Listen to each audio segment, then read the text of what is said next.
Smart Bourse vous est présenté par Tikeo Capital.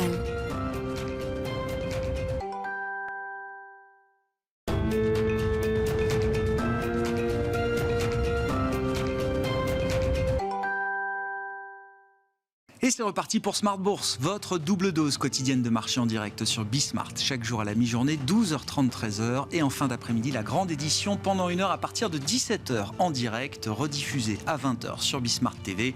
Émission que vous retrouvez chaque jour en replay sur bismart.fr et en podcast sur l'ensemble de vos plateformes. Au sommaire de cette édition ce soir, est-ce que la Banque d'Angleterre est en train de perdre pied? C'est une question qu'on posera à nos invités dans quelques instants.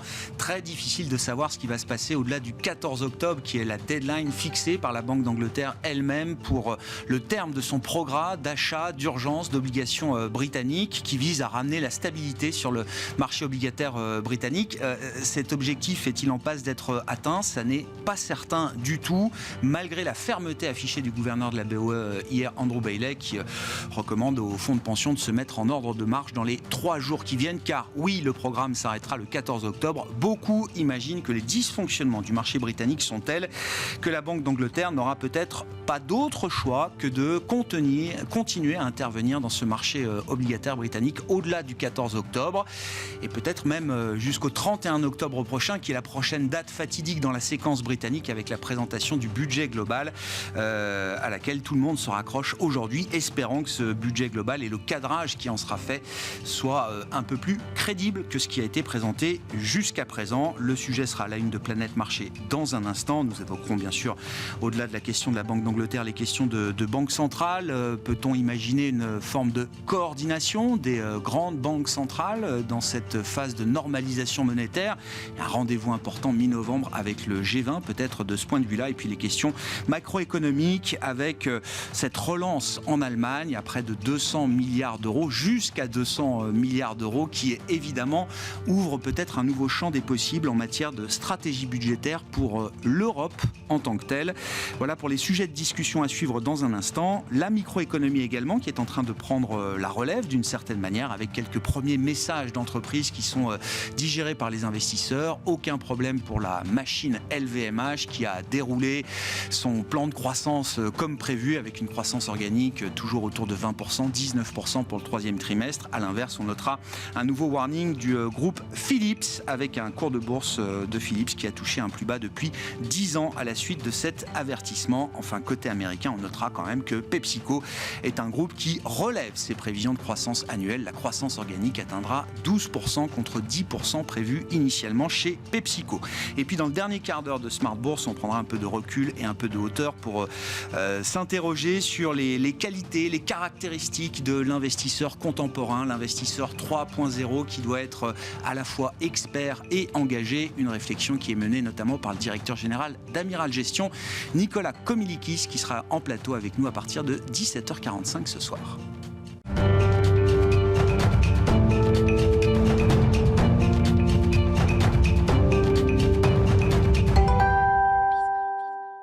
Mais d'abord, les infos clés de marché en cette fin de séance en Europe avec vous, Alix Nguyen, et l'idée d'un petit repli pour les indices européens en cette fin de séance, notamment pour le CAC 40. Oui, le marché réagit à la hausse plus forte que prévue des prix à la production aux États-Unis en septembre. Ils ont augmenté de 0,4% sur un mois et de 8,5% sur un an. Mais l'indicateur de la semaine sera publié demain avec les prix à la consommation aux États-Unis. Du côté des entreprises, on retient la bonne performance trimestrielle d'LVMH. Hier soir, le groupe a donné le coup d'envoi des publications à fin septembre. Son chiffre d'affaires est resté en forte croissance, y compris hors effet de devise. Et puis, autre facteur d'incertitude sur les marchés, la confusion autour de la fin du programme d'achat d'urgence de la Banque d'Angleterre perturbe les investisseurs. Et puis, je le disais effectivement en introduction, aux États-Unis, un groupe comme PepsiCo est en capacité de relever aujourd'hui ses prévisions pour le reste de l'année. Grâce aux augmentations du prix de ses produits, augmentation réalisée par le groupe afin d'amortir l'impact de la hausse des coûts. Au 3e trimestre, le fabricant américain de soda et de snacks a également publié un chiffre d'affaires supérieur aux attentes. Son titre bondit. Et puis parmi les secteurs à suivre aujourd'hui, qu'il fallait suivre, le secteur du luxe, bien sûr, à Paris. Oui, sous l'effet des résultats et des projections d'LVMH, Hermès et Kering avancent dans le vert. BNP Paribas, Crédit Agricole et Société Générale reculent, toujours affectés par les craintes sur l'économie. À Zurich, Crédit Suisse chute. L'établissement fait l'objet d'une enquête du département américain de la justice. Celle-ci a pour but de déterminer si Crédit Suisse a continué d'aider certains de ses clients américains à cacher des actifs aux autorités après l'accord de 2014. Et puis du côté des publications économiques, la journée n'est pas encore totalement terminée, Alix. Oui, la Fed publiera dans la soirée le compte-rendu de la réunion de son comité de politique monétaire des 20 et 21 septembre.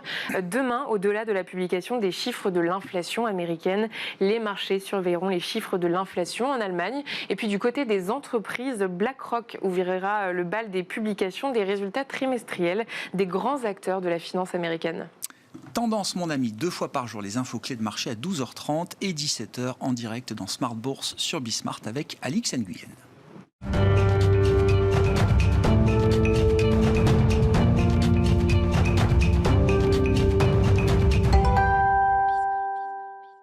Trois invités avec nous chaque soir pour décrypter les mouvements de la planète marché. Gilles Guibou est avec nous ce soir, responsable des actions européennes d'AXA IM. Bonsoir Gilles. Bonsoir Grégoire. Hervé Gouletker est avec nous en plateau également. Bonsoir Hervé. Bonsoir Grégoire. Vous êtes Senior Economic Advisor d'Accuracy et Philippe Gudin nous accompagne également ce soir. Bonsoir Philippe. Bonsoir Grégoire. Ravi de vous retrouver autour de cette table. Vous êtes économiste senior chez Barclays.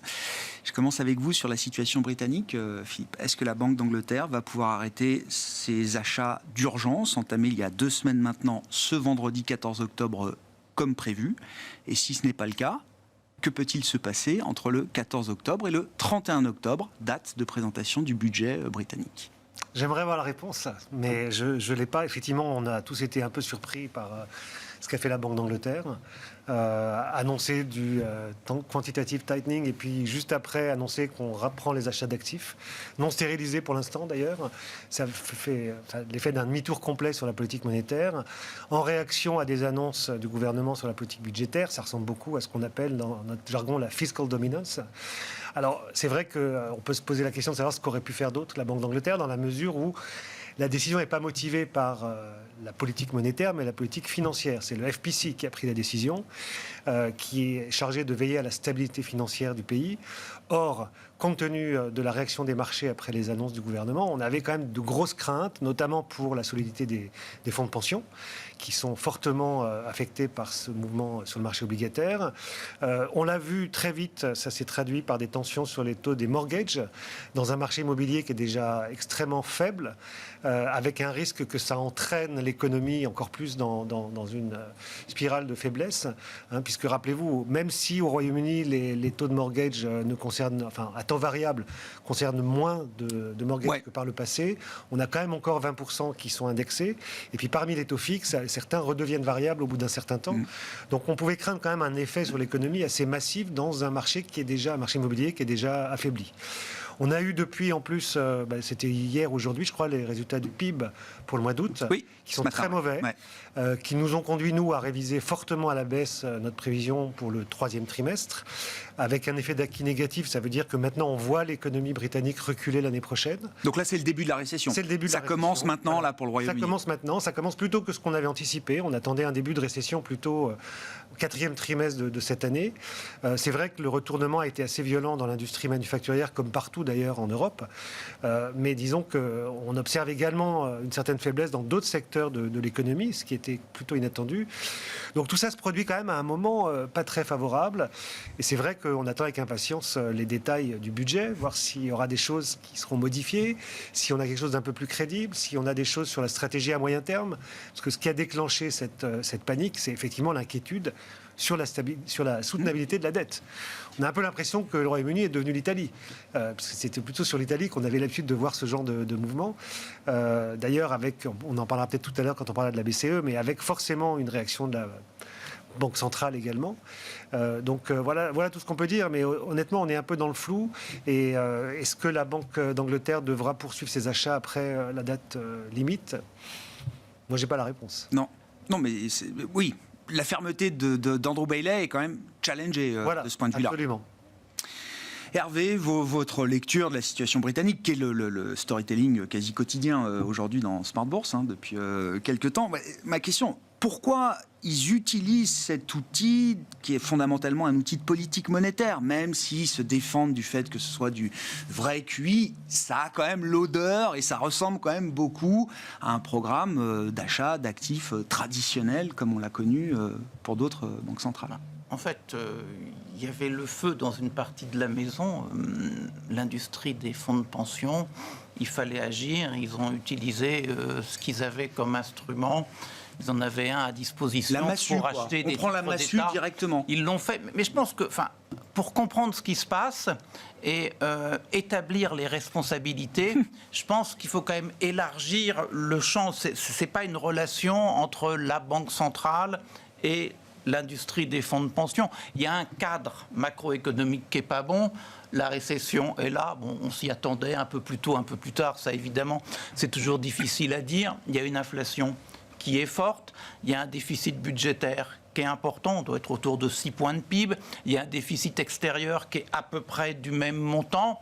Dans ce contexte-là, lorsque vous maniez l'arme de la relance budgétaire, vous le faites à bon escient et avec une certaine prudence. Et là, il y a eu des annonces à l'emporte-pièce par le chancelier de l'échiquier, parce que si on compte bien, on doit être à 6 ou 7 points de PIB. Alors c'est vrai, il y a de la politique. Au moins, oui.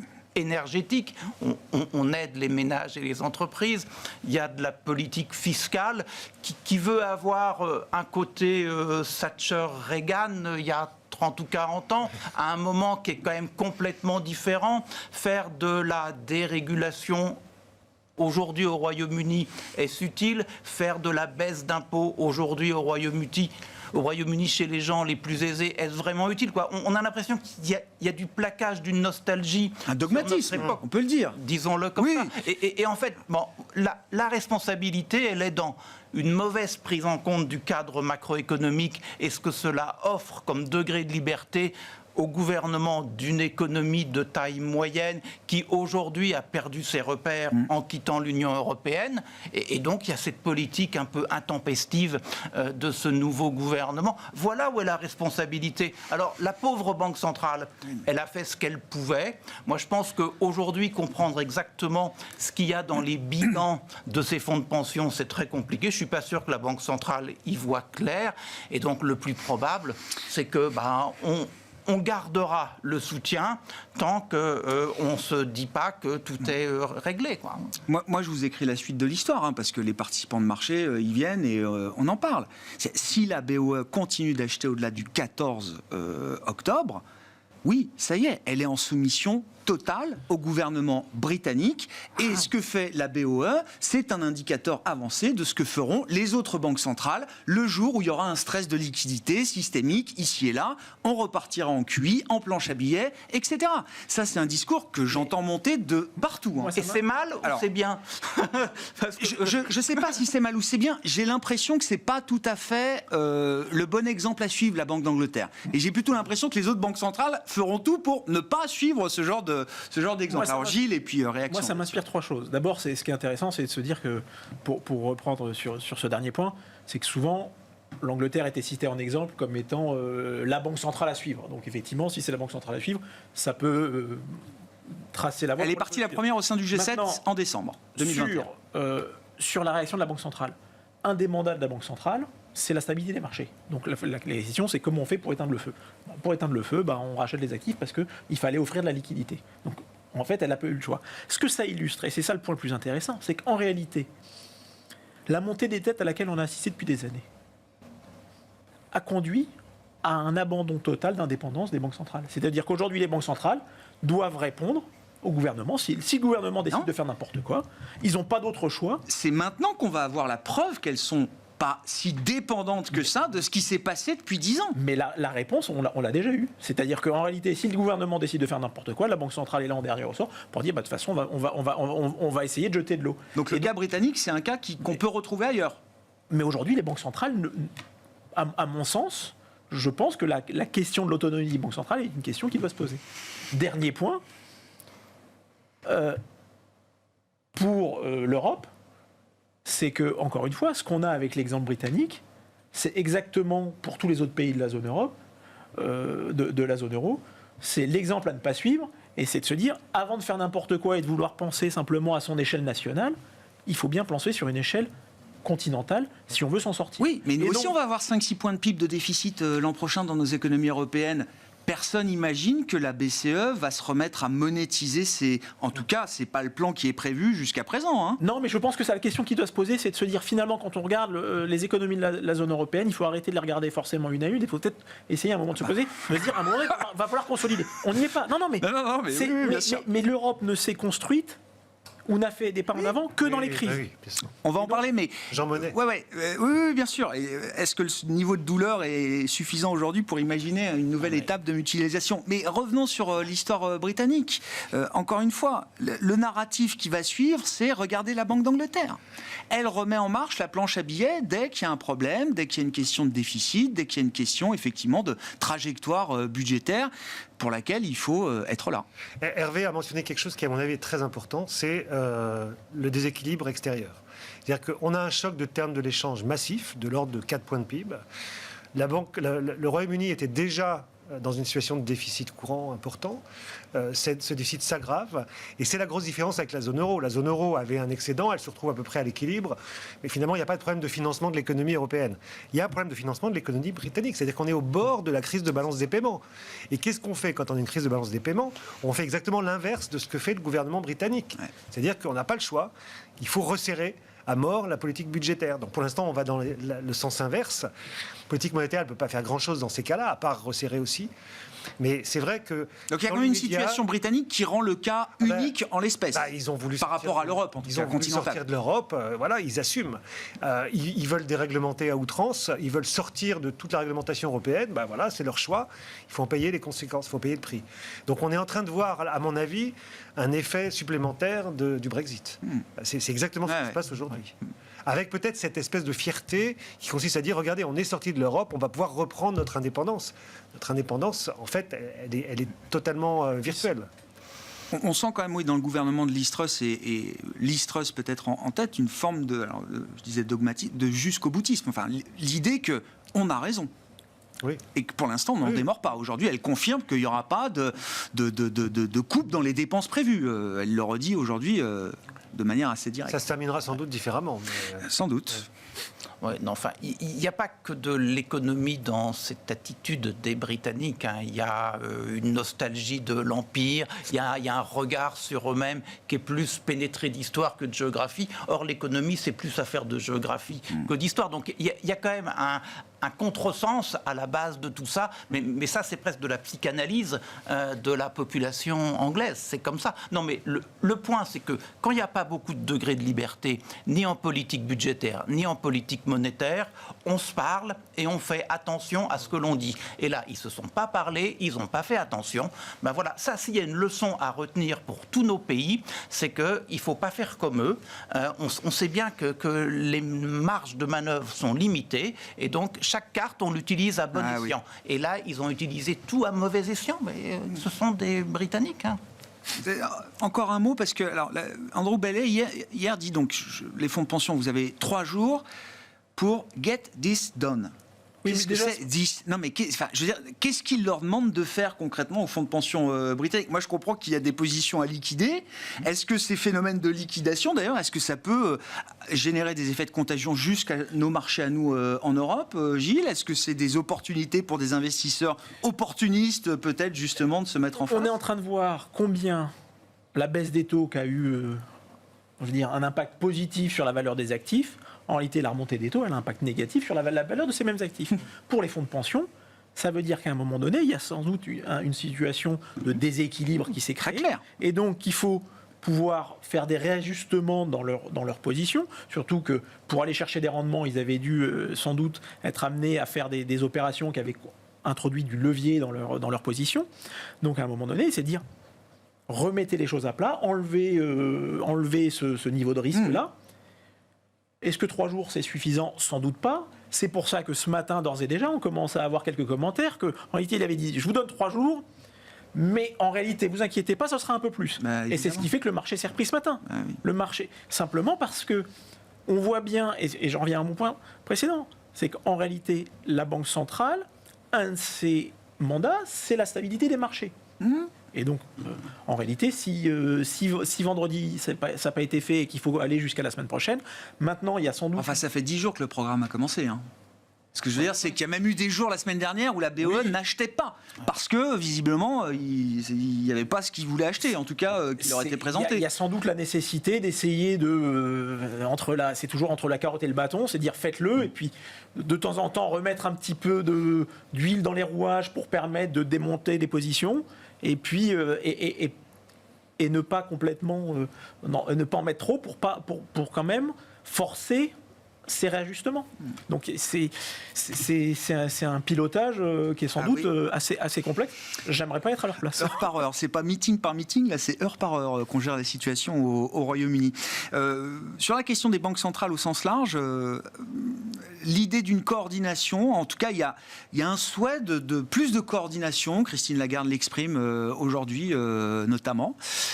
Alors que la coordination des banques centrales soit souhaitable, c'est un point, effectivement. J'ai l'impression que pour l'instant, c'est quand même très chacun pour soi et cavalier seul. Alors, est-ce que la situation peut être un peu plus homogène ? Et quand on parle de coordination dans cette normalisation monétaire historique, de quoi parle-t-on ? Coordination des banques centrales, ça s'est produit dans le passé que quand on avait une crise grave, soudaine, et qu'il fallait assouplir et injecter des liquidités. En fait, on a vu des baisses coordonnées de taux d'intérêt, on n'a jamais vu de hausse coordonnée de taux d'intérêt.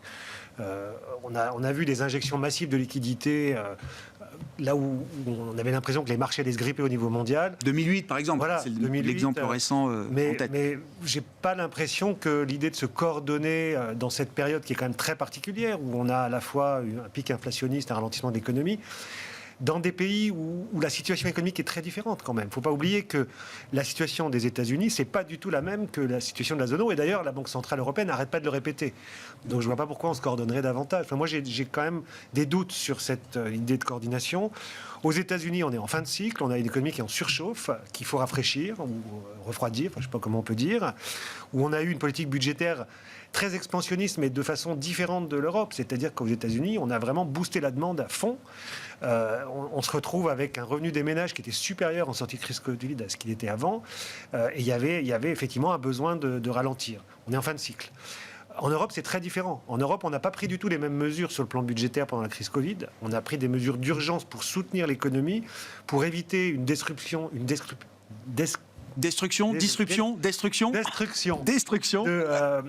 potentiel économique, donc pour éviter qu'il y ait des faillites d'entreprises, pour éviter que des employés soient mis au chômage.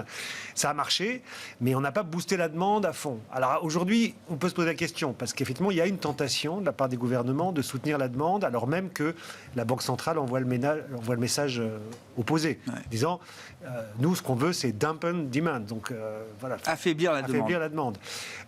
Donc il y a cette question, mais on voit bien que c'est quand même très différent de la situation américaine, où là, il y a quand même une bonne entente pour que l'idée ce soit d'avoir un ralentissement et d'avoir un relâchement des tensions sur le marché du travail. Et donc si les situations sont différentes et que la coordination finalement n'est pas une bonne méthode pour adresser le problème, ça veut dire quand même que structurellement vous imaginez que l'écart de taux directeur entre les États-Unis et l'Europe va être grand pour sans doute assez longtemps. Pour l'instant, il est beaucoup plus grand qu'il n'a été dans les 10 années précédentes. Oui, enfin, il a été important déjà depuis quelques temps. Et puis là, ce qu'on voit aujourd'hui, c'est que la Banque centrale resserre à peu près au même rythme que la Fed. Elle pourrait d'ailleurs continuer à resserrer un petit peu plus longtemps. Mais je ne suis pas certain. Après, il y a la question du taux de change. Est-ce qu'il faut se coordonner sur le taux de change ? Là, c'est différent. Ce n'est pas que les banques centrales, les taux de change. C'est quand même une prérogative des ministères des Finances. Et c'est de la prérogative du G7, théoriquement. Donc, il peut y avoir la question de savoir si à un moment ou l'autre, le G7 va considérer qu'on a des déséquilibres majeurs de taux de change et qu'il faut éventuellement envisager des interventions. Mais c'est un autre sujet. Ce n'est pas une coordination des politiques monétaires. Le Japon, il est prêt sur les changes. On a 146 yens contre dollar encore aujourd'hui. Peut-être même le Royaume-Uni aussi. Peut-être même que le Royaume-Uni aussi. Hervé, sur l'idée d'une coordination, parce qu'encore une fois, les appels montent de ce point de vue-là. Je pense que l'idée, c'est qu'on est confronté à un risque en gros, il y a un effet multiplicateur des uns sur les autres à ce que chacun monte les taux, parce qu'il y a les mécanismes de change, il y a les mécanismes de marché qui se répandent un peu partout autour du monde. Donc c'est vrai que tout le monde allant dans le même sens, indépendamment, voilà, il y a un risque d'effet boule de neige déstabilisateur sur les marchés et au-delà des marchés, on pense singulièrement au marché d'échange, sur l'économie réelle au travers des mécanismes de prix importés. Donc ça, on voit bien qu'il faudrait essayer de se parer contre ce risque. Alors, est-ce qu'on peut le faire ? En termes de mandat, c'est compliqué parce que chaque mandat est national et donc chacun doit répondre à son mandat. Et puis, je pense que la bonne réponse, c'est intégrer la dimension calendrier. C'est-à-dire qu'en fait, peut-être que pour se dire, mon Dieu, il y a un risque d'effet boule de neige, si on regarde les futurs, par exemple, entre les États-Unis et la zone euro, un futur 3 mois américain, ça va taper 4,50 en gros. Un futur 3 mois en zone euro, ça va taper 3,50. C'est quand même un écart de taux beaucoup plus faible. Donc en la matière, on a quand même le sentiment que cet effet multiplicateur dangereux est peut-être pas aussi grand que ça. Donc ce dont on parle aujourd'hui, c'est avec une image à maintenant, et là on se dit, ah mon Dieu, les Japonais, les Européens, les Britanniques, les Américains, les autres, ça ne va pas. Mais si on se projette un peu, les écarts sont plus faibles. Donc moi j'aurais envie de dire, c'est sur le papier, à date, une bonne idée, c'est difficilement actionnable, et si on prend la dimension temps, il me semble que le danger face auquel on est peut-être pas aussi grand que ça, au moins pour les pays riches. Pour les pays émergents, ils subissent, c'est vrai, et on le voit alors sur l'échange un peu, sur les sorties de capitaux beaucoup, et donc là il y a une difficulté, mais c'est une difficulté qui n'est pas nouvelle, quoi. C'est quelque chose que l'on connaît bien. Bon, vous l'évoquiez, Gilles, l'idée que l'Europe est peut-être au bord de franchir une nouvelle étape en matière de mutualisation. Parce que là aussi, comme pour les banques centrales, chaque pays en Europe répond à sa manière à la crise avec ses marges de manœuvre. Alors la stratégie globale est assez cohérente, les boucliers tarifaires, etc. Tout le monde reprend à peu près les mêmes schémas au sein des grandes économies européennes. L'Allemagne relance quand même jusqu'à 200 milliards potentiellement, avec un bouclier qui a été fortement rehaussé de ce point de vue-là. Est-ce que ça ouvre la voie alors à une dérive budgétaire pour d'autres États qui n'auraient pas ces marges de manœuvre, ou est-ce que non, l'étape qui permet de résoudre vraiment la crise, c'est l'étape de la mutualisation, comme on a pu l'avoir à travers la crise Covid? Je pense qu'il y a deux considérations. D'abord, l'Allemagne peut se le permettre. Ah évidemment. Donc, et qu'il faut s'en féliciter parce que ça reste la première économie de la zone euro, et qu'un ralentissement de l'Allemagne entraîne un ralentissement de toutes les autres économies. Donc finalement, on devrait être assez content que l'Allemagne soutienne son économie. Là où ça pose un problème, c'est éventuellement au sein de la zone euro les distorsions de concurrence que ça peut introduire. Parce que si on a du jour au lendemain des sociétés allemandes qui ont accès à du gaz et donc de l'énergie à un prix qui est bien moindre que les concurrents espagnols, français, italiens, là on va avoir un sujet. Maintenant, est-ce que pour autant il faut le bloquer? Pas nécessairement. Il faut peut-être le permettre et mettre des conditions. Oui. Et du coup, quelque part, accepter de mettre un pied dans la porte pour pouvoir ensuite faire passer le reste. Donc je pense qu'après, effectivement, si c'est juste d'établir une distorsion de concurrence, c'est pas entendable. Attends. Mais finalement, on doit quand même se satisfaire qu'on ait un soutien à l'économie qui se mette en place, parce qu'en fait, c'est quand même la seule économie qui peut se le permettre aujourd'hui. Oui, bien sûr. Ils n'ont pas épargné pendant autant de temps pour effectivement pas utiliser l'argent quand il fallait l'utiliser ou quand il faut l'utiliser aujourd'hui.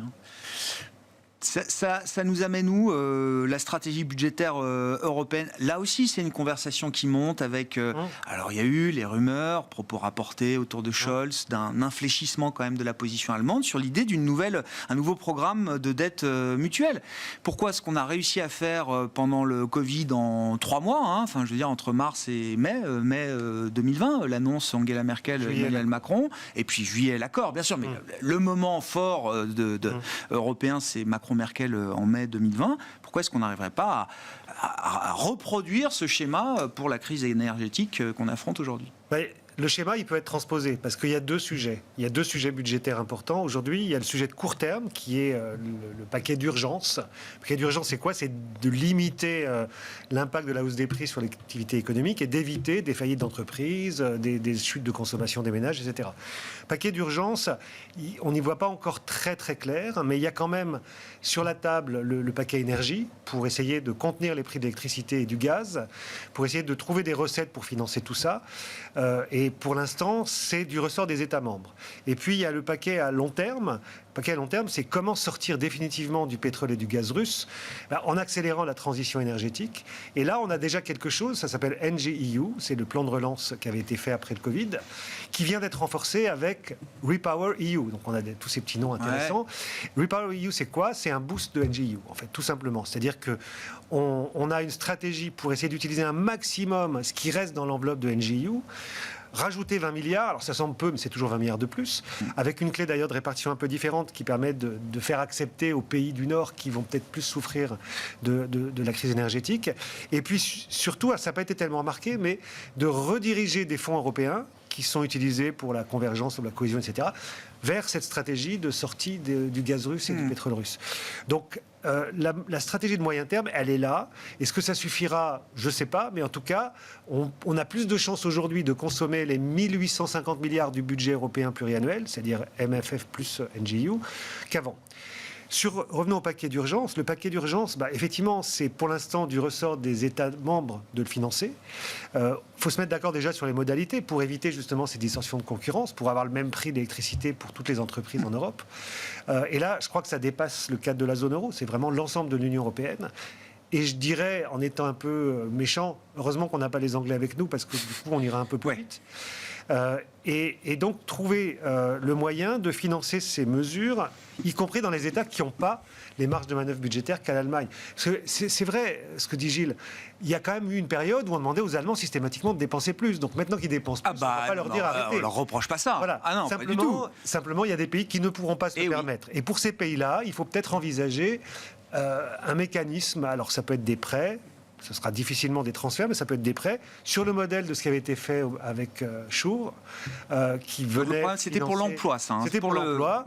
Donc on peut très bien réactiver Schur d'ailleurs, c'est-à-dire avoir un Schur 2 pour soutenir les marchés du travail qui risquent de souffrir un petit peu pendant cette phase de récession, mais plus largement de financer des mesures qui vont permettre de mettre en place ce paquet énergie. Et ça coûtera plus que 100 milliards d'euros. Ça coûtera beaucoup plus. Les Allemands ont dit 200 milliards pour eux. Alors c'est peut-être une façon d'exagérer, parce que c'est une enveloppe. On sait très bien que les enveloppes, ils ne les consomment jamais entièrement. Mais en tout cas, ça prouve leur volonté d'agir. Oui. Et donc, on est peut-être effectivement... C'est un signal fort. Et puis, il y a la question qui est pour l'instant pas du tout sur la table, mais qui est que se passe-t-il si un pays se retrouve sous le feu des marchés? À tout hasard, l'Italie. Ouais. Est-ce qu'on a un instrument pour gérer ça? Oui, on en a un, sauf qu'il ne fonctionne plus. Il est mort. Comment ça? Le SM, il est mort. Personne ne l'a utilisé pendant la crise Covid. Il y a un stigma important. Donc, il faut réformer l'ISM, enfin le MES. MES, oui, mécanisme européen de stabilité. On a potentiellement 400 milliards à utiliser dans le MES. Ce serait dommage de s'en priver. Donc, comment faire en sorte que... Protéger l'Italie du feu des marchés, c'est le job de la BCE, ça, en dernier ressort. Mais il vaudrait mieux que ce soit d'abord la solidarité européenne. Et c'est là où on est plus fort tous ensemble que quand on est seul comme les Britanniques. C'est qu'effectivement, il peut y avoir un réflexe. Après... ça implique des concessions de la part de l'Italie. C'est-à-dire que si l'Italie se retrouve sous le feu des marchés, il faudra comprendre pourquoi, il faudra corriger le tir. Et ça, on rentre dans la... Mais c'est en ça que ce qui va être intéressant dans les prochaines semaines, ça va être la nomination, quand on va connaître la nomination du ministre des Finances. Du ministre des Finances en Italie. Ah oui. Et en réalité, ce que j'ai pu comprendre, moi, des discussions que j'ai pu avoir avec mes interlocuteurs italiens, c'est que la première ministre supposée, Giorgia Meloni, elle l'a bien compris. Et en réalité, on devrait avoir un petit peu de détente après la nomination. Mais d'ailleurs, on n'en parle pas. Hein. Enfin, je veux dire, on en a parlé au moment des élections, on en a assez peu parlé. Non, mais c'est pas. Ça garde, enfin, les investisseurs gardent ça dans un coin de leur esprit. Toujours, non, mais toujours, l'Italie, bien sûr. Juste, Bien sûr, Hervé. Juste sur l'Italie, il faut bien voir que, en fait, on est face à quelque chose de connu, parce que des coalitions entre la Ligue, entre les frères d'Italie, le MSI autrefois et Forza, on a dû avoir 3 ou 4 gouvernements comme ça depuis la fin des années 90. Alors on peut dire que le rapport de force entre eux est différent, mais ce qu'il faut bien noter tout de même, c'est que l'expérience historique, Forza et MSI, ou Forza et Fratelli d'Italia aujourd'hui, ça nous mène habituellement une politique plutôt conservatrice en matière de phénomènes de société et libérale en matière économique. Alors on peut dire aujourd'hui que tout a changé, on a eu les discours d'estrade de la campagne normale. Moi j'ai quand même l'impression que si on tempère les discours d'estrade par l'expérience de l'histoire, on a envie de dire que, surtout avec les contraintes de l'Italie, avec toute l'aide que l'Italie reçoit des institutions européennes aujourd'hui, enfin, dans l'environnement actuel, il faudrait vraiment être très risque-taker pour se mettre à dos l'Europe. Donc le plus probable, on n'en sait rien, et c'est vrai que le marqueur pour les marchés, ça va être le ministre des Finances qu'on va mettre devant, mais les Italiens le savent autant que tout le monde, et donc, enfin, moi je crois que le plus probable, c'est que ça se passerait bien. Je dirais bien quand même 2 mots sur l'Allemagne. En fait, bon, on parle de politique budgétaire, mais en fait c'est de la politique énergétique qui se transforme d'un côté en politique budgétaire, de l'autre côté en politique industrielle. Donc tout ça c'est un peu compliqué, et c'est pas du tout de la même nature que le plan de relance qu'on avait précédemment. Non, là où ça n'a pas marché, c'est que quand vous regardez, c'est assez étonnant, les grands pays européens, c'est-à-dire, je vais prendre France, Allemagne, Italie, Espagne et Pays-Bas. Voilà, je prends ceux-là et je laisse les autres de côté. Jusqu'à maintenant, l'effort en termes de politique énergétique pour aider plutôt les ménages que les entreprises, d'ailleurs, c'était autour de 3 points de PIB. Là, les Allemands nous disent, je vais en mettre 5 de plus sur la table.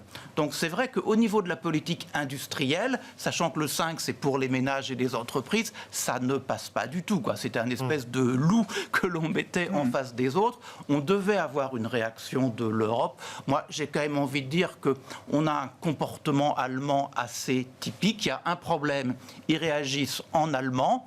Après, ils lisent la presse, ils reçoivent les commentaires de leurs chers collègues des gouvernements des autres pays membres, et ils se disent, flûte, il faut qu'on fasse autrement. En fait, les 200 milliards, ça va être sur une période relativement longue, ça sera peut-être pas c'est pas un boost sur un trimestre. Non, mais bien sûr. Donc, en fait, moi, j'ai l'impression que on agite cela.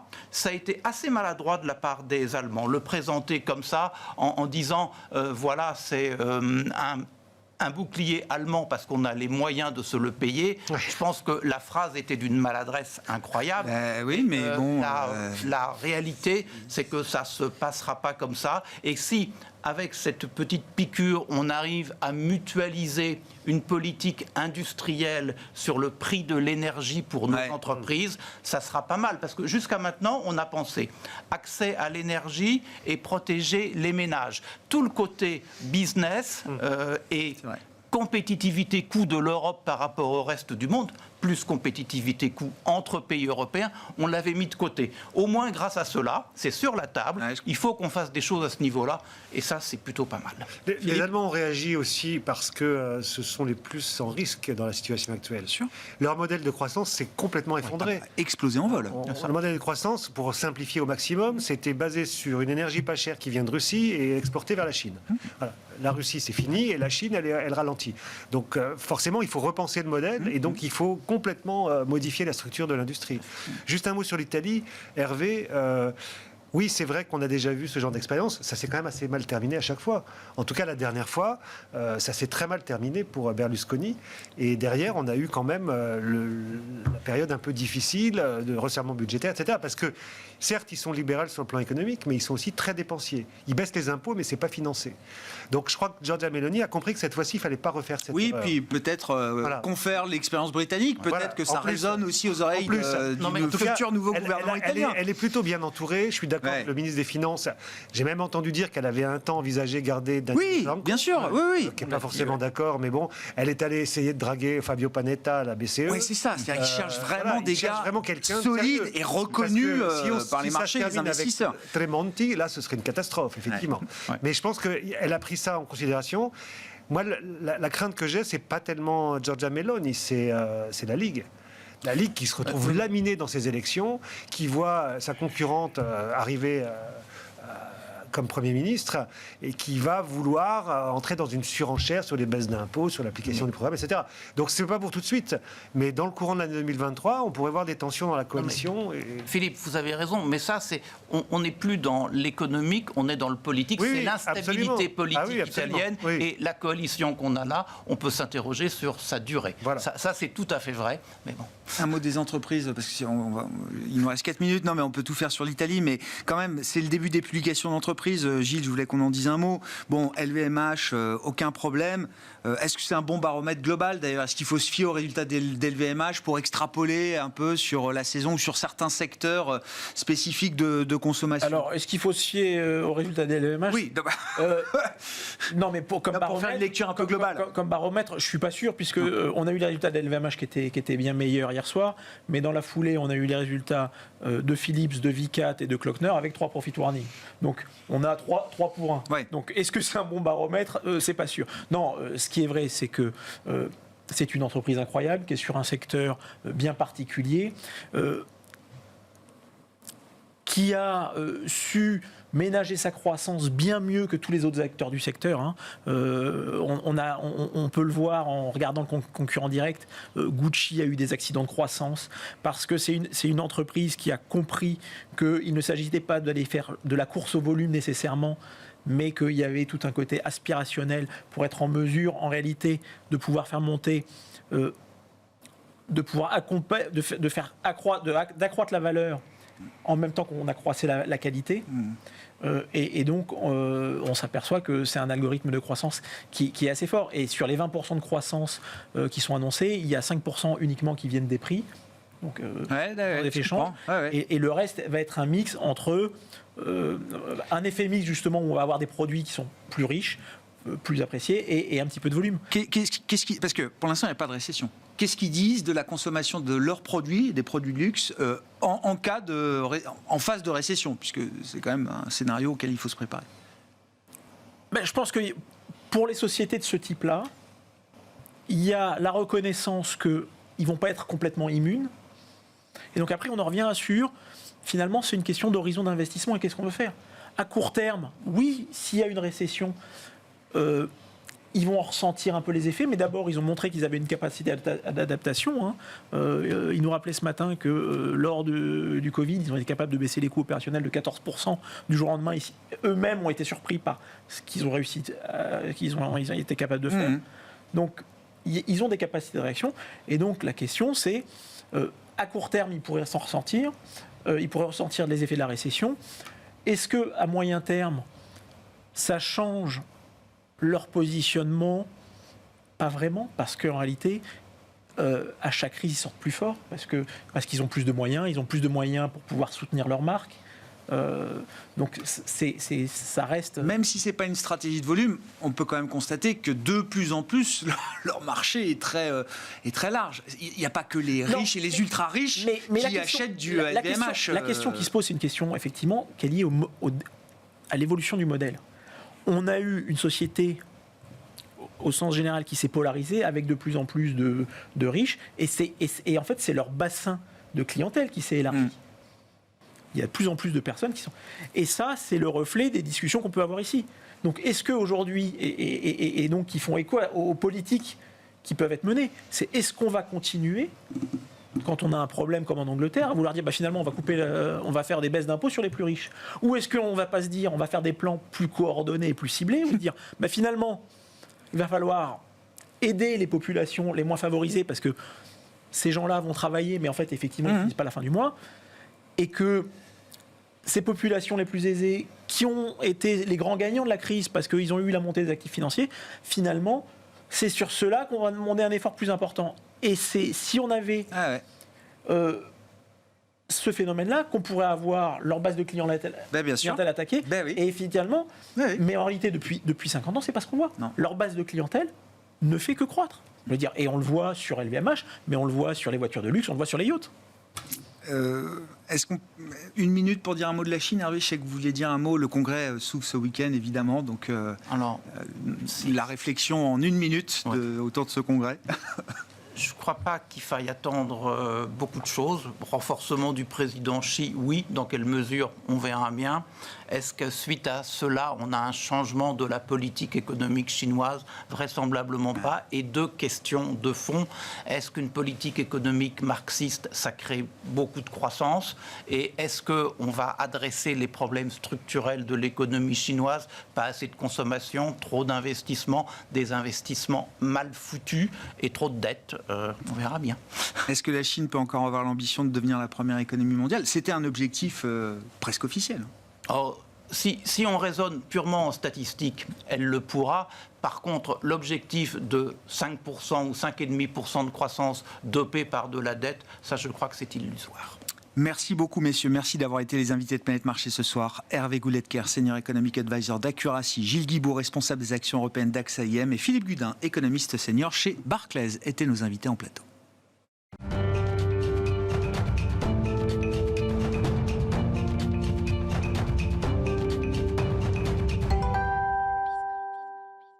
Le dernier quart d'heure de Smart Bourse, chaque soir, c'est le quart d'heure thématique. Le thème ce soir va nous permettre de prendre un peu de hauteur et de recul par rapport au fracas quotidien des marchés dans une période qui reste une période très très agitée. Et Nicolas Comilly qui est avec nous en plateau, directeur général d'Amiral Gestion. Bonsoir Nicolas. Bonsoir, merci Grégoire. beaucoup d'être là. L'objectif est de nous faire partager un petit peu la réflexion que vous menez sur le rôle de l'investisseur contemporain face aux défis de notre époque. Vous avez écrit d'ailleurs un long papier, une douzaine de pages. Je renvoie sur le site d'Amiral Gestion parce que voilà, on ne pourra pas résumer les 12 pages que vous avez écrites en 10 minutes. Mais l'idée est de dire que cet investisseur 3.0, comme vous l'appelez, c'est un investisseur qui doit être stratégiquement responsable. Si on fait un historique rapide, qu'est-ce qui nous amène à cette définition pour vous là, de l'investisseur 3.0, ses caractéristiques, ses qualités, puis on verra comment tout ça peut prendre corps dans la stratégie et la gestion d'Amiral Gestion. Nicolas. Merci Grégoire. Donc en effet, on a un petit peu retracé l'évolution de notre métier ces 20 dernières années. C'est vrai que quand on se souvient, quand on a créé Amiral Gestion au début des années 2000, finalement, quand on s'interrogeait sur l'objet, le sens de notre métier, au-delà de la création de performance pour nos clients, pour nos investisseurs, ce qui est absolument essentiel, bon, finalement, notre rôle systémique a toujours été, en tant qu'investisseur, l'allocation de l'épargne aux projets les plus efficients, aux entreprises créatrice de valeur, au profit de quoi? De la croissance économique et de l'emploi. On s'en est d'ailleurs bien rendu compte quand on a été mandaté par la CDC en 2012 pour gérer le fonds Nova, qu'on gère toujours pour une quinzaine d'investisseurs institutionnels, dont l'objet, justement, le but qu'on nous avait donné, c'était d'investir dans ce qu'on appelait les micro-caps, les PME ETI françaises, pour favoriser cette création d'emplois et cette croissance économique. Puis comme vous le savez, évidemment, les missions se sont étoffées autour d'enjeux sociétaux, environnementaux. C'est évidemment la révolution de l'ESG qui est montée en puissance, et l'allocation d'épargne a aujourd'hui effectivement aussi un rôle dans la façon de transformer un certain nombre de pratiques sociales et environnementales. Et ce qu'on dit aujourd'hui, c'est que finalement, on va encore un petit peu plus loin. Il y a des enjeux stratégiques énormes aujourd'hui auxquels doivent faire face nos gouvernements, comme la transition économique, écologique, ou encore l'indépendance technologique de l'Europe, demain de plus en plus la réindustrialisation de l'Europe. Et clairement, les gouvernements ont besoin de mobiliser des capitaux. Alors il y a une époque, les gouvernements maîtrisaient des pans entiers de l'économie, les banques, les financements, avaient des marges de manœuvre budgétaires très très importantes. Aujourd'hui, c'est exactement l'inverse. L'économie est libéralisée, les capitaux se déplacent entre les pays sont surendettés. Donc c'est extrêmement stratégique de pouvoir flécher l'épargne privée, et notamment au travers des investisseurs. C'est pas un hyper-étatisme qui va se faire au détriment de l'investisseur privé. Parce que là, évidemment, l'État, la puissance publique reprend un rôle très important en première ligne face aux enjeux stratégiques du moment. Vous dites, quand on regarde les marges de manœuvre budgétaires, c'est pas du tout celles qu'on avait auparavant. Et donc, la puissance publique aura plus que jamais besoin du privé pour atteindre ces objectifs stratégiques. Il n'y a pas de doute là-dessus. Il n'y a pas de doute. Et c'est là où on en arrive à ce qu'on a appelé, pour bien exprimer le sujet, l'investissement stratégique. On passe de l'investissement socialement responsable, qui reste toujours socialement responsable, à l'investissement stratégiquement responsable. Et l'investisseur, finalement, qu'il le veuille ou non, se retrouve embarqué dans des enjeux de transition, d'indépendance technologique, de réindustrialisation. Comment on fait ? Moi, je comprends que l'investisseur, comme vous le décrivez, 3.0, stratégiquement responsable, c'est un investisseur qui doit être engagé, donc, et pour être engagé sur la bonne voie, il doit être expert. C'est intéressant, l'exemple de la transition énergétique. Il ne suffit pas de suivre la réglementation. C'est-à-dire qu'il y a quand même un empilement de réglementation au niveau national, au niveau européen, qui vise justement à flécher ces investissements là où on veut les voir pour la transition énergétique telle qu'on la conçoit aujourd'hui en Europe. Mais suivre cette réglementation à la lettre, c'est pas suffisant pour l'investisseur. Je pense que vous avez raison, Grégoire. En effet, c'est un très bon exemple, le climat par rapport à l'évolution dont on vient de parler. Il y a eu une avalanche de réglementations qui sont arrivées pour pousser les investisseurs à développer des fonds climat et à décarboner leur portefeuille. Mais si on suit la réglementation, on a tendance à aller systématiquement dans du best-in-class, dans de l'anti-sélection, et finalement à se concentrer sur que toujours les mêmes entreprises extrêmement green, qui aussi reportent très très bien, qui ont les meilleurs KPI, c'est-à-dire les meilleures caractéristiques. Et finalement, on voit qu'il y a eu une avalanche de fonds climat qui se sont concentrés sur, en caricaturant, des entreprises comme les GAFAM. Ben oui. Parce que finalement, c'est très très simple et ça permet de répondre à cette réglementation. Mais oui, ou du L'Oréal. Enfin, L'Oréal pourra améliorer son empreinte carbone autant qu'elle veut. C'est pas ça qui changera le net zéro carbone, l'objectif net zéro carbone qu'on a tous en tête. Exactement. C'est pour ça que nous, ce qu'on a fait modestement à notre niveau, c'est finalement, face à ces évolutions, nous interroger sur quel rôle on peut jouer. Toujours en partant, vous avez entièrement raison, de notre expertise, sinon on ne fait rien. Et donc c'est pour ça que sur le climat, on va lancer un fonds là dans quelques semaines, où on part de notre savoir-faire en termes de small et mid cap française et européenne, avec pour objet de faire de l'engagement. C'est vrai qu'on a cet avantage sur le small et mid cap européen d'être proche des entreprises, généralement d'avoir des positions capitales importantes, de les accompagner depuis très très longtemps, d'avoir leur écoute et de pouvoir mener des vraies politiques d'engagement pour les pousser à accélérer leur transition et avoir un réel impact sur les objectifs cibles et pas uniquement sur sauter sur des opportunités réglementaires pour créer des fonds. Et cette stratégie aujourd'hui sur le climat, encore une fois, elle est compatible avec la réglementation. La réglementation vous permet quand même d'aller chercher cet impact, d'aller travailler avec des élèves qu'on veut faire progresser dans la durée. La réglementation ne vous pénalise pas de ce point de vue-là Elle nous pénalise un peu. Sur le plan commercial, ne serait-ce que sur le plan commercial. Par exemple, je vais regarder, est-ce que le fonds est article 9 ? C'est quoi son score carbone, etc. Il y a des clients finaux qui vont décider d'investir ou non sur ces paramètres-là aujourd'hui. Alors bon, c'est une très bonne question parce qu'on est en plein dedans. On espère bien que notre fonds soit article 9, mais ça demande de faire des grands écarts et d'être extrêmement créatif parce que évidemment, c'est pas la voie la plus simple. Parce que notre objet quand on fait ça, c'est d'investir certes dans des entreprises dont le métier est green, en caricaturant des producteurs d'électricité renouvelable, mais également dans des entreprises industrielles qui en fait sont fortement émettrices aujourd'hui, mais là où il y a les plus forts leviers pour décarboner puisqu'elles doivent se transformer. On ne se passera pas du ciment, on ne se passera pas de l'acier, on ne se passera pas de tous les métiers industriels. Et donc nous, on cherche à investir dans les entreprises qui sont à même de transformer les modes de production industrielle, de transformer leur secteur, et donc certainement d'avoir des datas sur nos portefeuilles, parfois qui ne sont pas aussi belles qu'on l'espérait, mais d'être plutôt dans une logique de trajectoire et donc de best effort et de progression plutôt qu'être dans une logique de best in class qui souvent est la voie un petit peu royale poussée par le régulateur. Et la réglementation va devoir reconnaître à un moment ce type de stratégie. C'est ce qu'on espère. On travaille beaucoup là-dessus et je pense que les investisseurs et notamment les investisseurs institutionnels sont tout à fait conscients de cela et ils ne sont pas spécialement ravis d'investir. Il n'y a pas que ça, mais dans des fonds climat qui investissent que dans des large caps qui ont les meilleurs critères de beauté. Voilà. Un sujet, si on a le temps, qu'on retrouve sur la tech. Oui, exactement. Il nous reste 3 minutes. C'était la transition que je voulais faire. Mais là aussi, sur la tech, on a eu des dispositifs. Alors, c'était 2019, le dispositif Tibi, les fonds Tibi, notamment accélérer le financement de l'écosystème technologique français. Bon, si c'est pour acheter des GAFAM, encore une fois, est-ce qu'on n'est pas en train de rater totalement l'objectif? Et comment justement on est un investisseur stratégiquement responsable sur cette question du besoin de la souveraineté technologique aujourd'hui en Europe?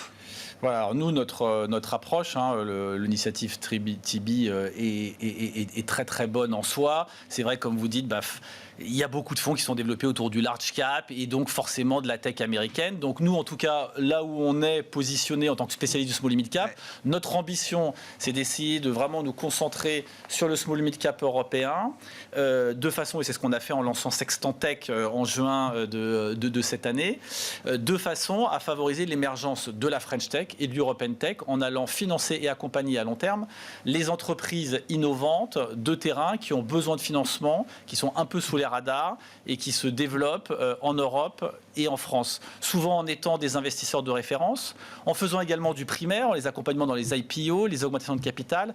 Et même parfois, vous savez, le challenge d'aujourd'hui, c'est d'être capable d'aller les chercher même en pré-IPO, de créer ce lien dont on a besoin avec le privé, parce qu'aujourd'hui, il y a quelque chose qui ne fonctionne pas, c'est que le privé et le public, ce sont deux mondes séparés.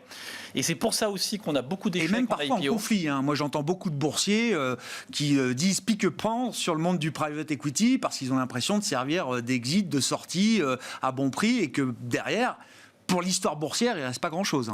C'est quand même un peu comme ça que ça se passe. Ça peut être le cas, mais sans voir ça de façon trop conflictuelle. Oui. En tout cas, on a intérêt à travailler ensemble parce que ce qu'on voit, c'est qu'à force de ne pas se préparer et de ne pas préparer les entreprises à bien comprendre ce qu'est la bourse, finalement, on ne voit quasiment que des échecs. Ouais. C'est un cercle vicieux qui se met en place. Ouais. Les entrepreneurs qui ne sont pas venus en bourse voient des échecs, n'ont pas envie d'y venir. Et finalement, la bourse ne joue pas suffisamment son rôle dans le financement de nos entreprises innovantes et technologiques qui soit restent privées, soit vont se coter ailleurs. Mais là aussi, l'investisseur doit se remettre en question. C'est pas juste, oui, mais parce que c'est des business models qui fonctionnent pas, c'est des boîtes qui ont levé beaucoup dans le privé, mais regardez, quand elles viennent sur le vrai marché exigeant boursier, il n'y a plus rien, il n'y a plus personne, la com n'est pas bonne, les modèles sont... Non, il y a aussi... Les investisseurs doivent aussi se remettre en question sur leur capacité à comprendre et à accueillir ces entreprises demain si elles le souhaitent. Totalement, totalement. Et c'est pour ça qu'il faut créer le dialogue. Et souvent, il y a des problèmes de valorisation. Les business models ne sont pas forcément mauvais, mais s'ils arrivent en IPO avec des valorisations qui sont un petit peu déconnectées, effectivement, ça crée des échecs et des traumatismes qui ne sont pas très bons. Mais vous avez entièrement raison. Des deux côtés, tout le monde doit se remettre en cause pour créer cet écosystème qui est absolument indispensable pour le développement de la tech en France et en Europe. Et puis, vu le nombre de licornes, alors je ne tiens pas à jour le nombre de licornes françaises, mais je sais qu'on est à plusieurs dizaines et que c'est un satisfecit national important. Ça veut dire qu'il y a quand même un rendez-vous à pas rater entre ces licornes et le marché boursier à un moment. Tout à fait. Et nous, on parle à des sociétés qui sont aujourd'hui privées, qui sont valorisées plusieurs milliards. Et il y en a beaucoup. Et il y en a beaucoup qui aspirent à un moment à passer du côté de la bourse. Mais elles ne savent pas encore si c'est tout à fait une bonne idée. Et elles ont besoin de maturer. On a besoin de travailler tous ensemble. Et c'est ce qu'on va en tout cas essayer de faire en partie dans Sextant Tech. Merci beaucoup, Nicolas Komilikis, qui venait nous voir pour partager ses réflexions sur le rôle de l'investisseur, l'évolution des métiers de l'investissement avec cette idée d'être un investisseur stratégiquement responsable. Nicolas Komilikis, directeur général d'Amiral Gestion, était l'invité du quart d'heure thématique de Smart Bourse ce soir sur Bismart.